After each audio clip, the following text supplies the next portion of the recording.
안녕하세요. 발성배전 카페 매니저 김세윤입니다. 지금부터 154kV 30에 40MV 유입 변압기에 대한 현장 시험 성적서에 대해서 설명드리도록 하겠습니다. 누누이 말씀드렸다시피 저는 이제 변압기의 전문가도 아니고 단지 제가 현장에서 습득한 자료를 기준으로 설명을 드리다 보니까 제가 설명드리는 내용이 부정확할 수도 있는 점이 있으니 이 점은 양해 부탁드리도록 하겠습니다.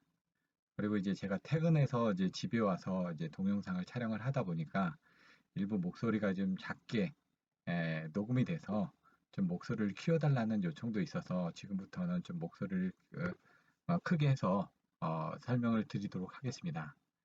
기타적으로 여러분들이 요구하고 싶은 사항들이 있으시면은 유튜브 창에 해당 동영상 밑에 댓글을 달아주시면 그 댓글을 참조를 해서 여러분의 의견을 최대한 반영을 하도록 하겠습니다. 154 변압기 증설 공사 시에 습득한 자료인데요.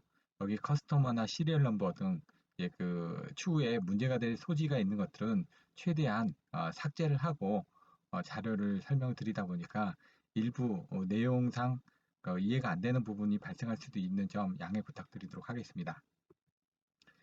올해 이제 한 3개월 전에 수행했던 그 현장 검수 데이터고요. 제가 직접 검수를 했었습니다. 보시는 것처럼 이제 비주얼 체크를 진행을 합니다. 그래서 요때는 지금 최종 위치로 설치가 되지 못하다 보니까 앙카링이나 그라운딩 부분은 확인을 하지를 못했고요. 기타 이제 레벨이라든가 픽싱이라든가 조인팅이라든가 패킹, 파이핑, 케이블링 이런 부분의 어셈블링에 대한 부분을 확인했고 부싱의 상태들, 그 다음에 오일 레벨 상태, 그 다음에 에어 벤출레이션 앤 오일 블리딩 상태, 그리고 실리카겔 또는 브리서, 호흡기에 대한 부분들, 그리고 에어 올 밸브 포지션 해가지고 버터플라이 밸브도 있고 해가지고 S도 있고 O도 있고 S는 셧다운이고 O는 오픈이거든요. 그래서 이 부홀 쪽 계량기 쪽에도 마찬가지고 콘서베이터 쪽에도 밸브가 있고 드레인 쪽에도 밸브가 있고 여러 밸브가 있는데 그 밸브의 상태들을 체크를 하는 거고요. 오일 콘서베이션 시스템에 대한 거나 아니면 페인팅 그리고 마킹 그다음에 오일 누유되는 부분들 그리고 어떤 데미지 포인트가 있는지를 확인하고 거기에 대해서 명시를 하였습니다. 그래서 저희가 이제 20도씩 기준이었는데 지금 25도씩 기준일 때하고 좀 틀리기 때문에 25도 기준 시에 따라서 이제 유입을 콘서베이터의 오일 레벨을 조정을 한다든가 이런 부분을 수행을 하였습니다. 변압비 시험입니다. 변압비 같은 경우는 지금 15만 4천에 지금 6,600 변압기입니다. 그러다 보니까 비율은 저희가 9비 타입이다 보니까 13.471일인데 요게 보시면은 그 전압대 1차 측 전압대 2차 측 전압의 비율이다 보니까 이게 변압비입니다. 그래서 1차 측에 15만 볼트를 걸어줘야 되지만 그게 현장에서 그 장비도 이 높은 전압을 걸 수 있는 게 없다 보니까 보통 100볼트에서 220볼트 사이에 전압을 인가를 하게 되면 2차 측에 전압 강화가 생기면서 그 전압이 측정이 될 거 아닙니까? 그러면 1차 측 인가되는 전압과 2차 측 인가되는 전압의 비율을 가지고 이렇게 변압비를 확인을 하도록 되어 있습니다. 그래서 각 권선별로 H1, H2, H3 1차 측하고 2차 측의 권선비를 가지고 에라율이 0.5% 이내에 들어온지를 확인하도록 되어 있습니다. 그래서 변압비 시험의 목적은 권수비가 규정된 한계를 초과하는가를 체크해서 전격 전압 인가 시 출력 전압이 요구하는 전압으로 변환되는 것을 확인하는 시험입니다. 그래서 전압 변동률도 확인할 수가 있고요. 그래서 브릿지를 이용해 가지고 0.5% 이내에 들어오는지를 확인하도록 되어 있습니다.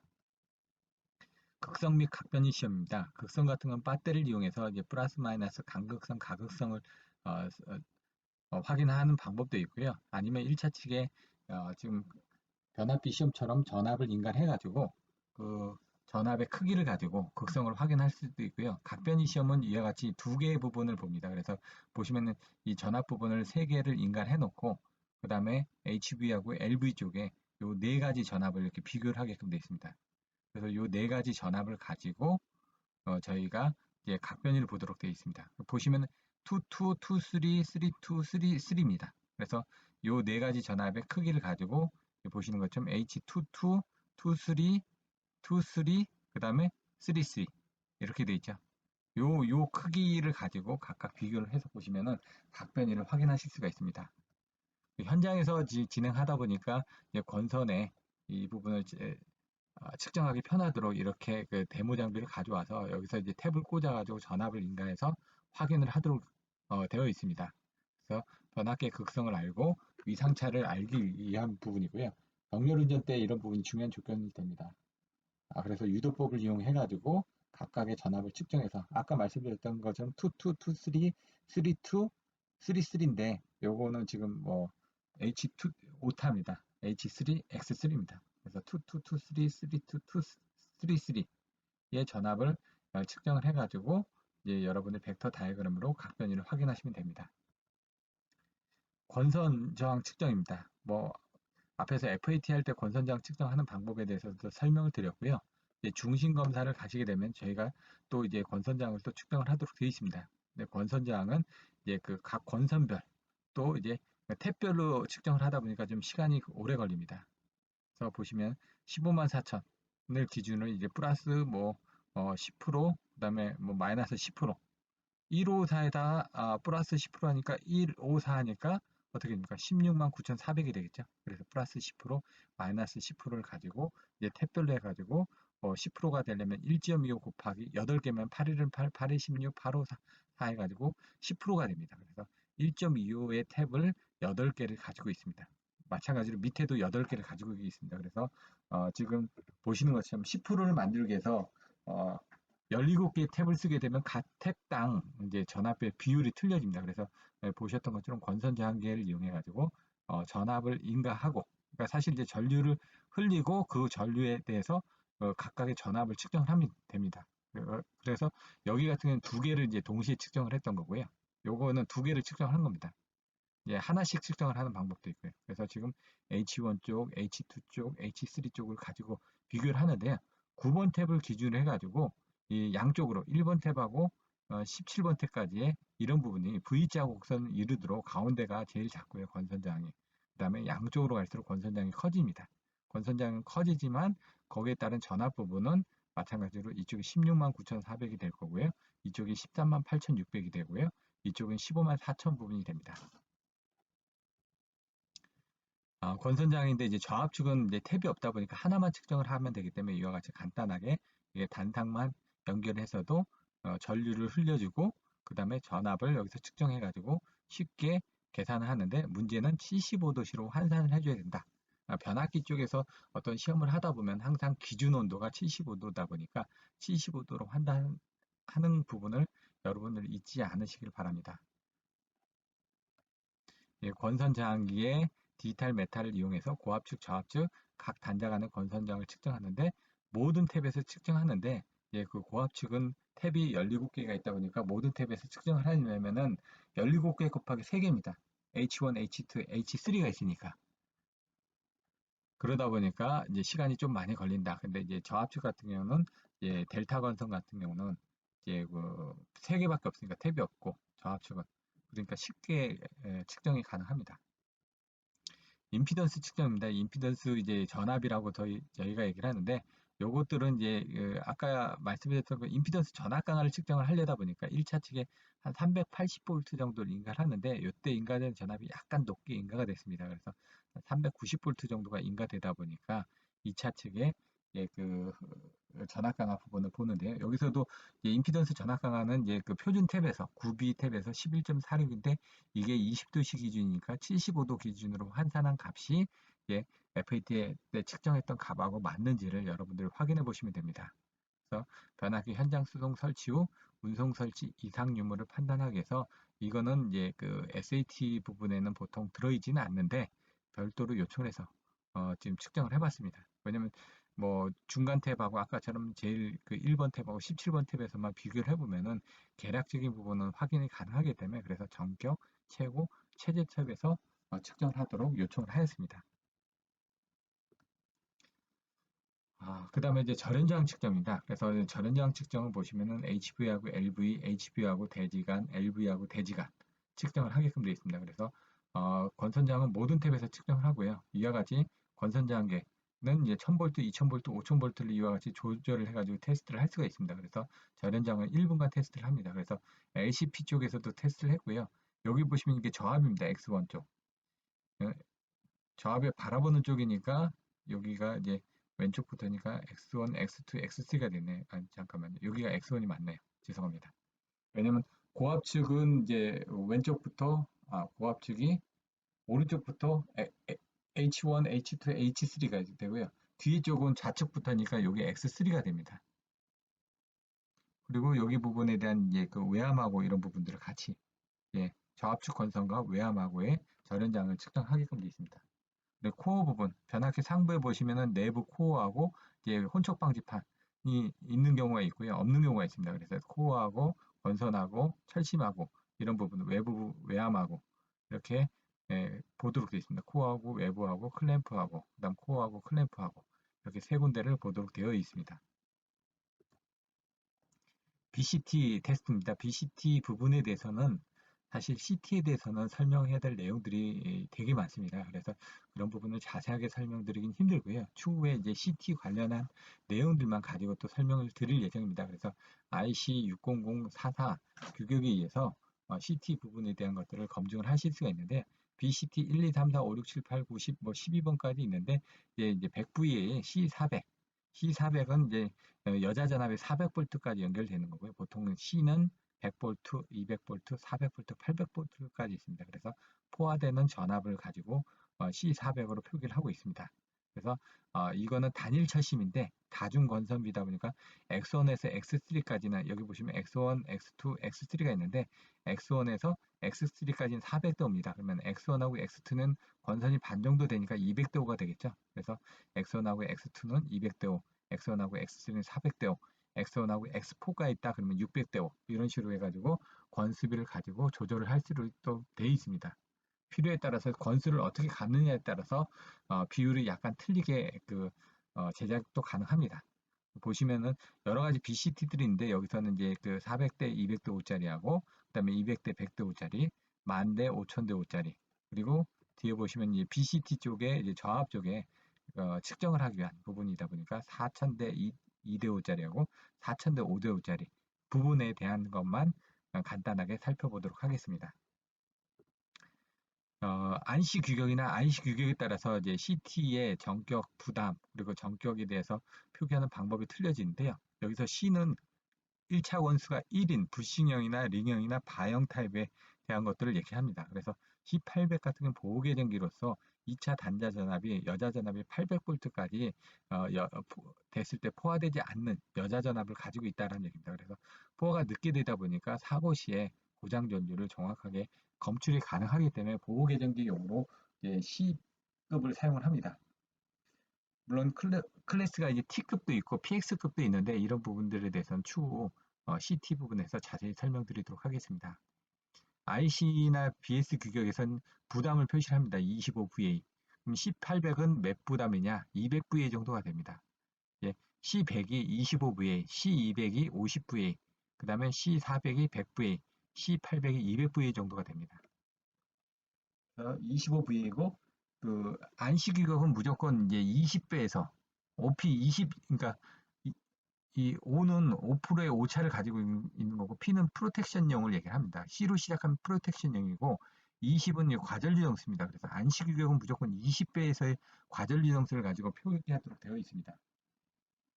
단일 결섬 2차 다중지이다 보니까 X1에서 XT까지는 200대 5, X1에서 XT까지는 400대 5, X1에서 X4까지는 600대 5로 이렇게 결선을 할 수 있다라고 앞에서 설명을 드렸습니다. 보시는 것처럼 여기 보시면 X1하고 X2는 200대 5고요. X1하고 X3는 400대 5입니다. 그리고 그 여자 전압 부분을 보시면은 여기 보시는 것처럼 리포인트 볼테이지라고 나와 있습니다. 그래서 382V, 190V, 그래서 90% 이상이면은 한전에서도 문제 없다라고 얘기를 하고 있습니다. 근데 이제 규격에 따라서 틀려집니다. IEEE 규격이고요. 안시 규격이 있고요. 또 IC 규격이 있습니다. 근데 여기서는 안시 IEEE만 시험을 하다 보니까 IC에 대한 데이터가 없는데요. 뒤에 이제 그 다른 장비를 가지고 측정한 거에서는 IC에 관련된 데이터도 나와 있습니다. 요게 이제 그 전에 한번 설명드렸던 것처럼 이제 BCT 측정을 할 때 오미크론 CPC100이나 CT 어넬라이저를 통해서 CT의 포화 특성을 시험하는 항목이 있습니다. 그때 이제 그려지는 포화 특성 곡선입니다. 그래서 저희가 이제 무릎처럼 생겼다고 해서 여기를 니포인트라고 얘기합니다. 여기서부터 포화가 이루어지기 때문에요. 그래서 IC 규격에서는 여기서 표시하는 것처럼 10% 변화가 일어날 때 50%가 변화 일어나는 이 지점을 IC에서 이제 표기를 합니다. 그래서 요 IC에서는 10%가 변화될 때 50%가 변화되는 요 지점을 니포인트라고 얘기를 하는데요. IEEE에서는 그냥 기울기가 45도, 30도 이렇게 표기를 합니다. 그냥 30도 기울기일 때, 45도 기울기일 때 이렇게 표기를 하는 방법들도 있습니다. 자, 그리고 요거는 이제 그 IEEE에서 나와 있는 예제에서 이와 포화되는 부분에 대한 것들의 특성을 계산하기 위한 엑셀식에 데이터를 넣은 겁니다. 그러면 이제 실제로 이제 사고시가 되면 사고시에 이런 파란색으로 해가지고 사고 전류가 흐릅니다. 그러면은 이 사고 전류를 CT 2차 측에서는 변환하게 되면 이와 같이 이 파란색으로 이렇게 변환이 돼 줘야 되는데 문제는 이제 CT가 포화가 되다 보니까 그 이제 DC 성분이 포화가 됩니다. AC 성분보다는 DC가 포화되면서 실제로는 파란색이 다 2차 측으로 에너지가 전달이 되지 못하고 이 검은색으로 전달이 됩니다. 그래서 순간적으로 이 초기치 때는 아주 작게 그래서 점차 자기의 원래대로 이렇게 포화되는 부분이 줄어들면서 인가가 되기 때문에 좀 시간이 지나야지 여기 검은색처럼 해가지고 원래는 파란색의 전류를 계측을 해야 되는데 파란색의 전류를 보지 못하고 검은색의 전류를 계측을 하다 보니까 보호 계정기가 좀 늦게 동작을 한다든가 이런 부분을 발생할 수 있기 때문에 CT가 포화되지 않도록 사고 시에 보호 계정기 특성을 부담도 키우고 그 다음에 CT의 니포인트 볼테이지도 큰 타입으로 선정하도록 되어 있습니다. 요 IC60044 규격에 보시면은 계기용, 계정기용, 일본 규격, 케이스 규격에 따라서 오차 계급이라든가 용도를 어디에 사용하는지를 설명된 자료입니다. IC60044가 이제 KSC IC60044로 변환이 돼서 국내에서도 사용을 하고 있기 때문에 이런 부분을 보시면 될 것 같고요. CT의 이제 그 등가회로는 변압기의 등가회로가 거의 유사합니다. CT가 변성기고 변성기 안에 변압기가 있고 변류기가 있기 때문에 변압기는 PT도 마찬가지로 똑같고요. 변류기도 똑같습니다. 그래서 뭐 이상적인 부분에 대해서는 추후에 다른 자료들을 가지고 설명을 드릴 예정입니다. 마찬가지로 X1하고 X2는 100대 5, X1하고 X3는 200대 5 가지고 IEEE나 ANSI 30도 기준으로 해가지고 시험을 했습니다. 근데 뒤에 있는 다른 자료에서는 이런 것들이 여러 가지로 해서 비교해서 설명을 드릴 겁니다. 그래서 요게 이제 CTB가 커질수록 앞쪽으로 나옵니다. 요게 100대 5짜리고요. 요게 200대 5짜리입니다. 자, 앞에서 설명드렸던 고장 전류가 원래 이런 식으로 이제 크게 나타나야 되는데 고장 전류가 이와 같이 여자될 때는 이와 같이 빠져나갑니다. 왜냐하면 이제 DC 플럭스가 이렇게 해서 충분히 자화가 돼서 2차 측으로 이제 고장 전류에 대한 에너지가 어, 변환이 돼야 되는데 이와 같이 포화가 되다 보니까 CT가 포화돼서 이 DC에 대한 잔류 자석이 더 흐르지 못하다 보니까 2차 측에 이와 같이 손실이 생긴다는 얘기입니다. 그래서 요게 이제 10,000대오, 그 다음에 뭐 5,000대오, 뭐 이런 4,000대오, 뭐 2,000대오 이런 식으로 해가지고 줄어들면서 이 무릎 전압이 전부 다 올라가죠. 여기 부분이. 그래서 요게 리포인트 전압이고요. 이쪽이 엑사이팅 커런트입니다. 여자 전류가. 그래서 CTB가 커질수록 여자 전류가 적은 상태에서 빨리 포화되는 게 아니라 높은 전압에서 포화됩니다. 여자 전류는 작은 상태에서 포화가 되다 보니까 여기 부분에 대한 전압은 훨씬 더 높습니다. 여기도 보시면은 이와 같이 그 빨간색과 검은색이 있으면은 요 에너지가 이렇게 작게 전달이 된다는 얘기입니다. 이렇게 초기에는.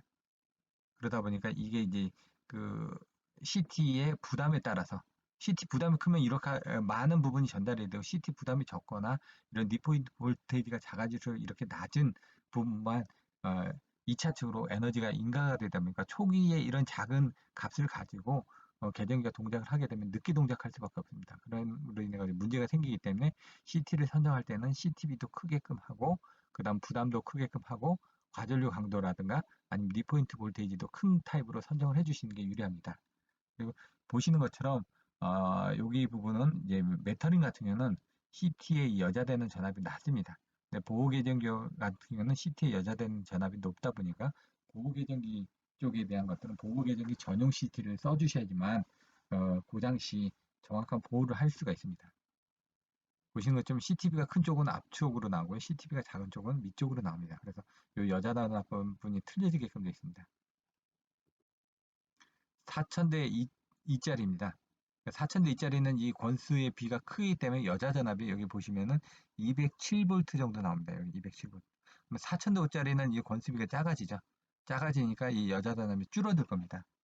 그래서 4000대 5짜리를 보시면은 여자 전압이 여기 줄어들었죠. 그래서 여기 리포인트 볼테이지가 97.47V입니다. 그래서 아까하고 한 2배 정도가 차이 나네요. 거의 4000대 5하고 4000대 2하고는 권수비 차이가 나기 때문에.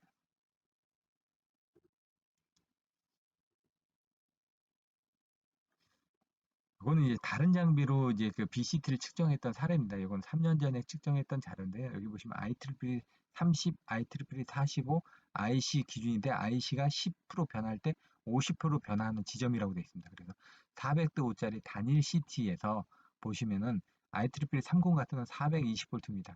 IEEE 45 같은 건 360V입니다. IC의 10에 50입니다. 자세히 보시면은 이런 겁니다. 45도라는 각도가 이 정도 되겠죠? 30도는 더 늦춰지죠? 그러니까 이게 360 부분이 여기 부분이 되는 거고요. 420이 조금 더 눕혀지니까 뒤쪽에 갈 겁니다. 근데 IC에서 얘가 요게 여자 전압이 10% 변할 때 여자 전류가 50% 변하는 지점은 더 곡선이 길어질 거 아닙니까? 뒤쪽으로 가겠죠. 그래서 450V가 되는 겁니다. 그래서 여러분들이 요거는 이제 그 벵가드의 EGCT 2000 모델을 가지고 측정했던 부분입니다. 그래서 400대 5짜리 부분은 여기서 보시는 것처럼 거의 400V, 이게 아마 400 정도가 될 겁니다. 그래서 400V 정도가 나옵니다. 다음 걸 보시면 200도입니다. 그러다 보니까 여기는 200V 정도가 납니다. 지금 C200짜리니까. 이 만도인데 요거는 지금 보시면 722V가 나오죠. 그러면 이제 C800짜리가 되는 겁니다. 근데 왜 여기는 800V가 안 나오느냐? 그러면 90% 정도까지 나오는 걸 인정을 해줍니다. 8, 9, 70이니까 722V니까 이 부분은 인정을 해준다는 얘기입니다.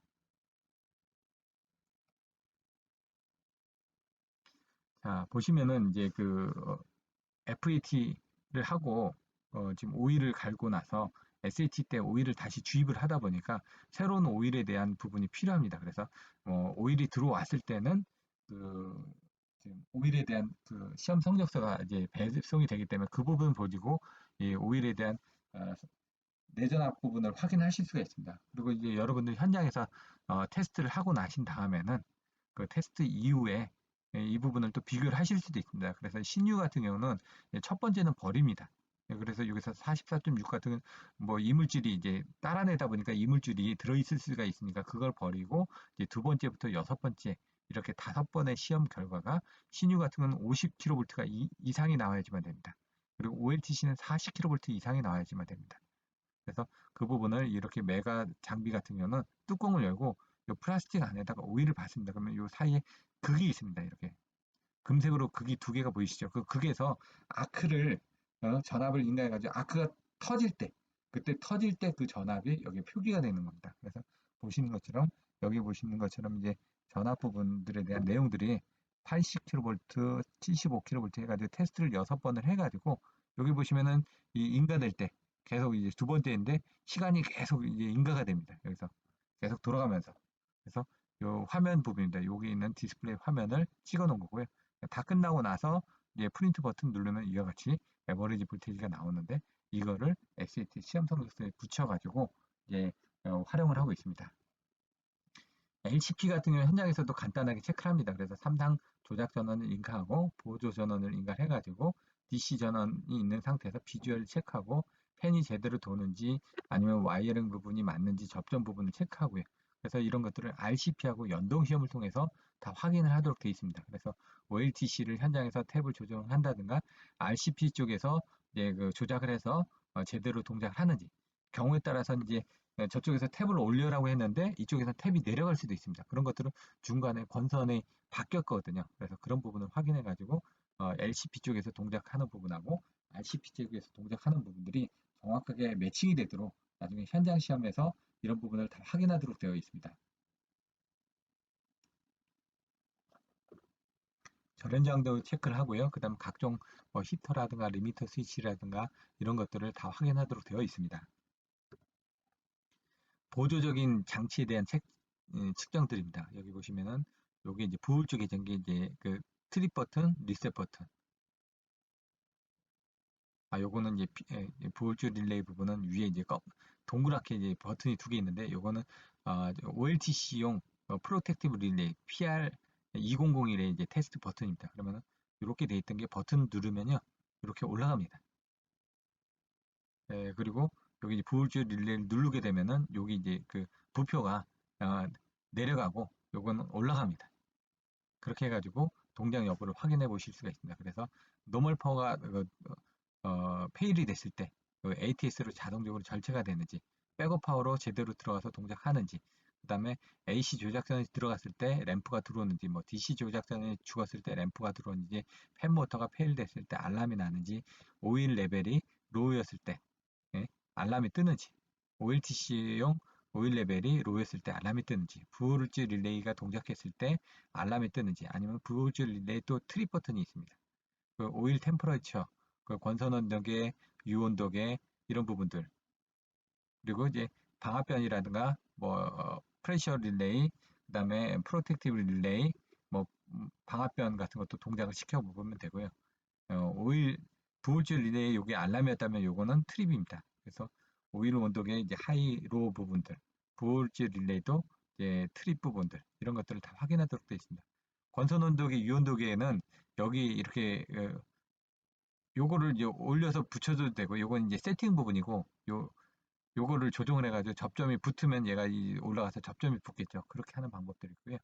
요 지금 SPR 같은 옆에 서든 프로스 릴레이는 가스압과 그 다음에 유압으로 동작하는 것들이 있는데 대부분 유압으로 되게끔 돼 있습니다. 그러면은 그거를 이제 현장에서는 이런 테스트 키트가 없으면은 요거를 열어가지고 요 접점을 코먼을 받아가지고 알람이하고 트립 접점을 보는데 그게 아니라 요 뚜껑을 밑에 열면은 요 테스트 키트를 연결할 수 있게끔 되어 있습니다. 그러면 얘를 눌러주면 이제 압력이 올라가거든요. 압력이 올라갔을 때 이쪽으로 바로 접점이 나가는지를 또 확인해 보실 수 있습니다. 방압변 같은 게 동작할 때 여기 이제 리셋하는 스위치 여기 밀게끔 돼 있고 트립이 되게 되면 이게 바깥으로 나옵니다. 그러면 안으로 밀면은 리셋이 되거든요. 부호르지 릴레이 같은 경우는 옆면에서 확인이 되게끔 되어 있습니다. 그리고 위에도 튀어나오게끔 되어 있고요. 그 다음에 이거는 브리서 호흡기 쪽인데 여기서 실리카겔 집어넣고 요 밑에 기름을 넣어서 이제 공기하고 그 기름 이 내부의 부분하고 그 좀 차단을 하게끔 산화가 되지 않게끔 차단을 하는 부분이 장치가 되어 있습니다. 쿨링팬도 체크를 해가지고 뭐 팬이 저희 거는 6개가 달려있는데 뭐 12개가 달려있을 수도 있고 각각의 전압을 인가했을 때 전류들이 제대로 동작하는지 그리고 여기에 보시면 EOCR을 이용해서 테스트 어, 시에 세팅 값을 입력을 해가지고 뭐 과거 운전 시에 트립이 되는지 여부를 확인할 수도 있거든요. 그러면은 OLTC의 세팅 값을 낮춰주면 트립이 되는지 여부를 확인해 보실 수가 있습니다.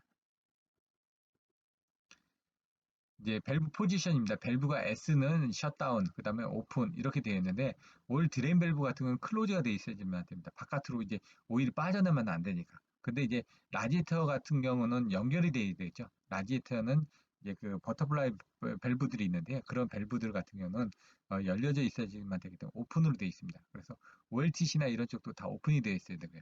그다음에 이제 그 오일을 공급하기 위한 부분이라든가 이런 컨서베이터 쪽에 대한 것들은 다 잠겨져 있어야 되고요. 그래서 밸브의 포지션 상태를 다 확인하도록 되어 있습니다. 요거는 이제 도볼 테스터를 이용해서 측정했던 부분인데요. 얘는 이제 도볼 M4100 장비를 이용해서 측정했던 3년 전의 데이터입니다. 그래서 CH가 고압이고요. CHL, CL은 이제 저압 부분입니다. CHL은 고압하고 저압을 같이 보는 겁니다. 그래서 이런 부분을 이제 시험을 해가지고 그라운드 쪽에 들어가 있는 부분들이 있고요. 이거는 H1, H2, H3, HD로 각각의 부심들만 본 겁니다. 이거는 1차 측하고 2차 측하고 사이 부분이라든가 1차 측만 따로 보거나 이렇게 본 거고요.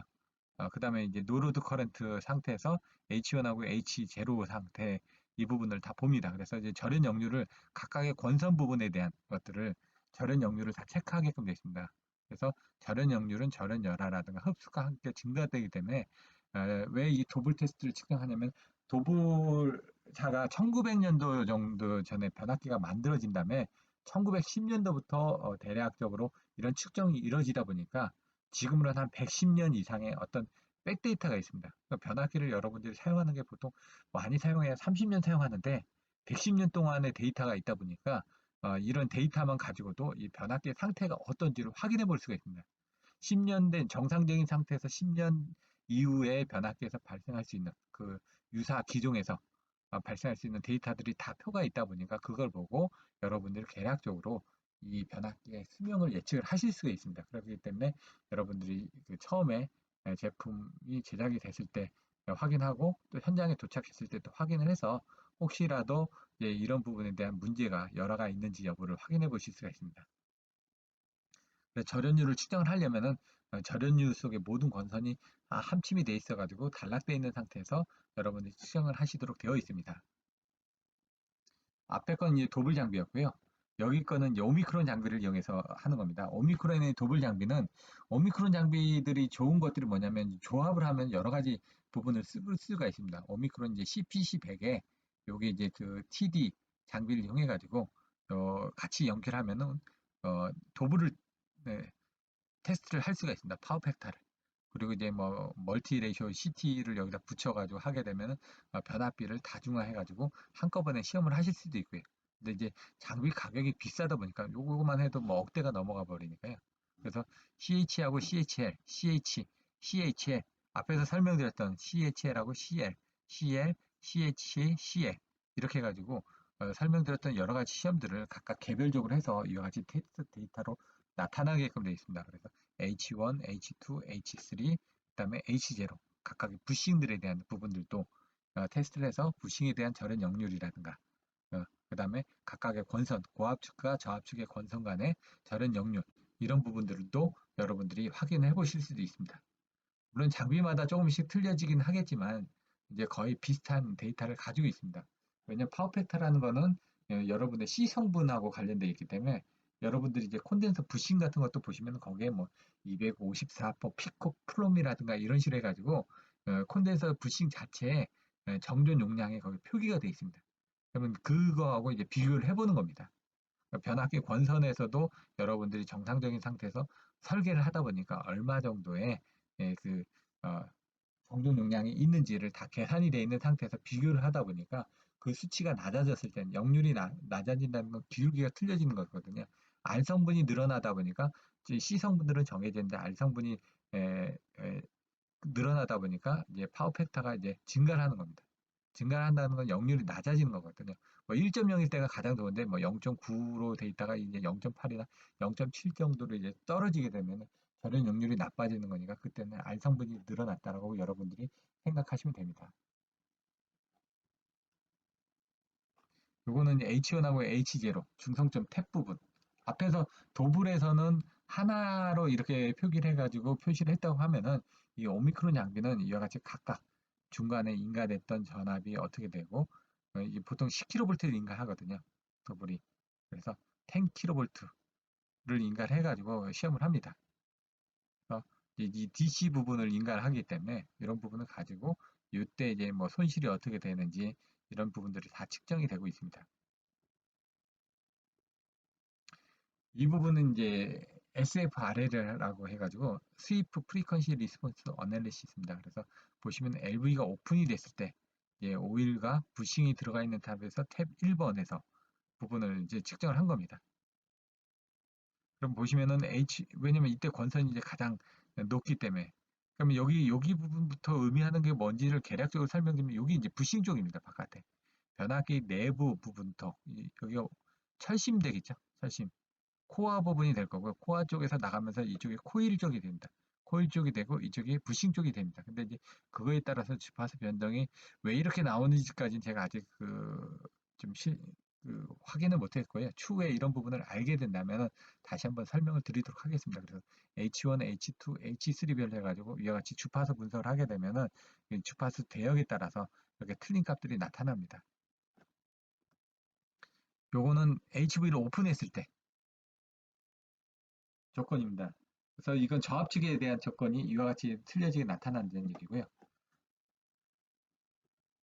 이쪽은 LV를 단락을 시켰을 때 코어 부분하고 코일 부분하고 부싱 쪽으로 이렇게 틀려지게끔 되어 있습니다. 그래서 SFL 아래가 뭔지를 잠깐 설명드리면 스위프 프리퀀시 리스폰스 어널리시 테스트 해가지고 주파수 응답 분석을 통해 변압기 운송 중 충격에 의한 내부 이상 전압을 내부 이상 부분을 분석하기 위한 부분입니다. 그래서 이와 같이 SFL 아래 부분을 앞에서 보셨던 것처럼 여기가 코어 부분, 여기가 코일 부분, 여기가 부싱 부분.